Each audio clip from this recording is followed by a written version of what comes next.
যে কোনো শাখায় যদি আপনার গ্র্যাজুয়েশন থাকে এবং বয়সটি 21 থেকে 35-এর মধ্যে হয়ে থাকে, তাহলে এই যে 40টি শূন্য পদে নতুন করে ডেটা এন্ট্রি অপারেটর পোস্টে নিয়োগ হচ্ছে, সেটির জন্য আবেদন করতে পারবেন আপনি। প্রসঙ্গত জানিয়ে রাখি, এই নোটিফিকেশনটি government of West Bengal office of the district land and land reforms অফিসের মুর্শিদাবাদ জেলা থেকে প্রকাশ পেয়েছে।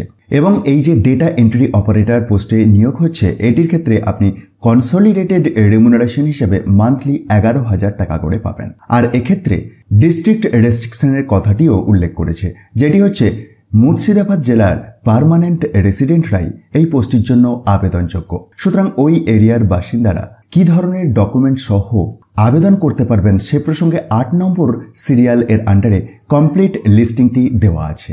অফলাইন মোডে আপনাকে আবেদন করতে হবে।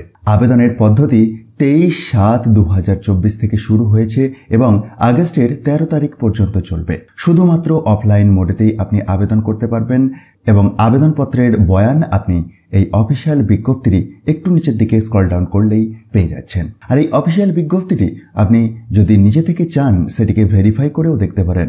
তার জন্য একবার ডেসক্রিপশন বক্সটি দেখুন, যেখানেতে গেলেই টপ নিউজ বাংলার অফিসিয়াল ওয়েবসাইটের লিঙ্ক পাবেন, আর সেখান থেকেই আপনি এই নোটিফিকেশনটিকে ডাউনলোড করে দেখে নিতে পারবেন।